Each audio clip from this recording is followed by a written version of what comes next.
भूत की कहानियां पढ़ना सभी को अच्छा लगता है, लेकिन कुछ कहानियां इतनी डरावनी होती हैं कि वे हमारे जीवन पर सीधा असर डालती हैं। आज के डिजिटल युग में लोग अनदेखे खतरों से अनजान हैं।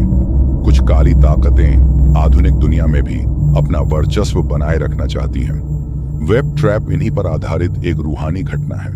करण, जो एक इंजीनियरिंग कॉलेज में पढ़ता था, कंप्यूटर सॉफ्टवेयर की शिक्षा ग्रहण कर रहा था, लेकिन उसे कंप्यूटर भाषाओं को समझने में दिक्कत होती थी, जिसकी वजह से वह अपनी कक्षा में सबसे कमजोर विद्यार्थी कहलाता था। करण अपनी जिंदगी से निराश हो चुका था। एक दिन वह क्लास में जल्दी पहुंच जाता है और अकेला बैठा अपनी किताब पढ़ रहा होता है। तभी कुछ लड़के करण को अकेला पाकर उसे परेशान करने लगते हैं।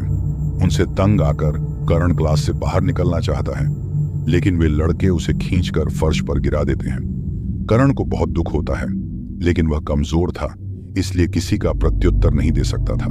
करण रोता हुआ अपने स्कूल से बाहर आ जाता है और सड़क के किनारे हताश होकर बैठ जाता है।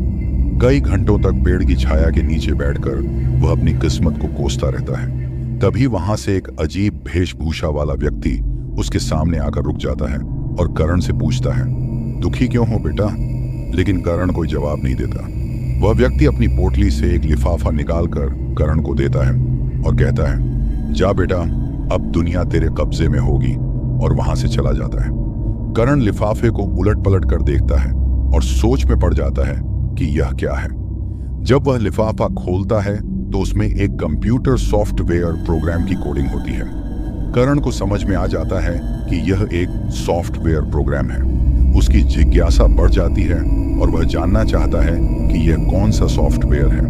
वह तुरंत अपने हॉस्टल पहुंचता है और अपने कंप्यूटर पर उस सॉफ्टवेयर को इंस्टॉल कर देता है। सॉफ्टवेयर इंस्टॉल करते ही कंप्यूटर स्क्रीन लाल हो जाती है और करण के कॉलेज के सभी छात्रों की सूची प्रदर्शित होने लगती है। करण सभी को सॉफ्टवेयर शेयर कर देता है। तभी अचानक कंप्यूटर बंद हो जाता है। बहुत कोशिशों के बावजूद कंप्यूटर दोबारा चालू नहीं होता। करण कंप्यूटर को वैसे ही बंद करके सो जाता है। अगले दिन जब वह उठता है तो सब कुछ सामान्य हो चुका होता है।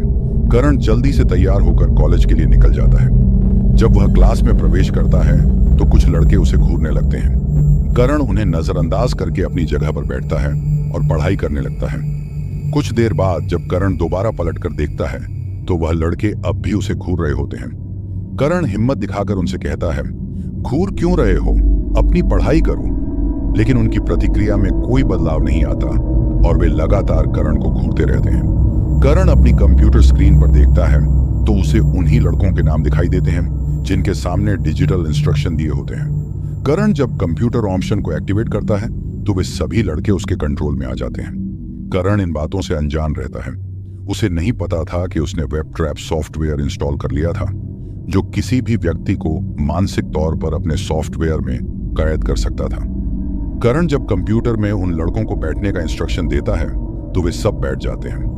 उसे यह देखकर ताज्जुब होता है, लेकिन अब उसे एहसास होता है कि इस सॉफ्टवेयर में जरूर कोई शक्ति है। करण जल्दी से अपना लैपटॉप बंद करके हॉस्टल चला जाता है। अब वह अपनी बेइज्जती का बदला लेना चाहता था। वह अपने कॉलेज के सभी छात्रों को वेब ट्रैप सॉफ्टवेयर का नोटिफिकेशन भेज देता है और धीरे धीरे सभी को अपने कंट्रोल में कर लेता है। कॉलेज मैनेजमेंट को छात्रों की ऐसी हालत देखकर अजीब लगता है और वे काउंसलिंग के लिए एक सेमिनार आयोजित करते हैं। करण भी सेमिनार में पहुंचता है। अब उसे अपनी ताकत का एहसास हो चुका था और वह सभी को परेशान करने के इरादे से वहां पहुंचता है। करण अपना लैपटॉप खोलकर सॉफ्टवेयर को एक्टिवेट करता है और एक एक करके सभी छात्रों को अजीब अजीब इंस्ट्रक्शन देने लगता है, जिससे सेमिनार का माहौल खराब हो जाता है और सभी छात्र आपस में लड़ने लगते हैं। करण यह सब देखकर बहुत मजा महसूस करता है। धीरे धीरे करण का दिमाग शैतानी हो जाता है और वह आपराधिक गतिविधियों को अंजाम देने का मन बना लेता है। करण के स्वभाव में परिवर्तन आने से सॉफ्टवेयर में भी बदलाव आ जाते हैं। अचानक कंप्यूटर स्क्रीन पर शेल्फ एक्टिवेशन का ऑप्शन दिखाई देता है और करण उसे एक्टिवेट कर देता है। अगले ही क्षण करण बेसुध होकर कंप्यूटर स्क्रीन को देखता रहता है। 2 दिनों तक करण के कमरे से कोई हलचल नहीं होती तो हॉस्टल के कुछ छात्र उसके कमरे का दरवाजा तोड़ देते हैं। अंदर जाकर देखते हैं तो करण कंप्यूटर स्क्रीन के सामने अपनी कुर्सी पर बैठा होता है। जब वे उसे छूते हैं तो वह गिर जाता है। वे उसे उठाने की कोशिश करते हैं, लेकिन करण मर चुका था। 2 दिनों तक बिना कुछ खाए पिए एक ही स्थिति में बैठे रहने की वजह से उसके शरीर में रक्त प्रवाह रुक गया था और इस कारण उसकी मौत हो जाती है। करण के साथ ही सॉफ्टवेयर का रहस्य भी दफन हो जाता है।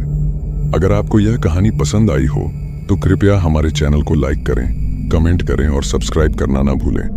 आपकी सपोर्ट हमें और भी भयानक और रोमांचक कहानियां लाने के लिए प्रेरित करती है।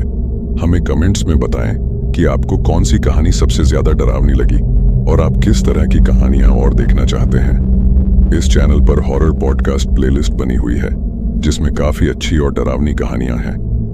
उन्हें जरूर सुनें, और नहीं तो आप YouTube पर सर्च भी कर सकते हैं horror podcast by unrevealed fear.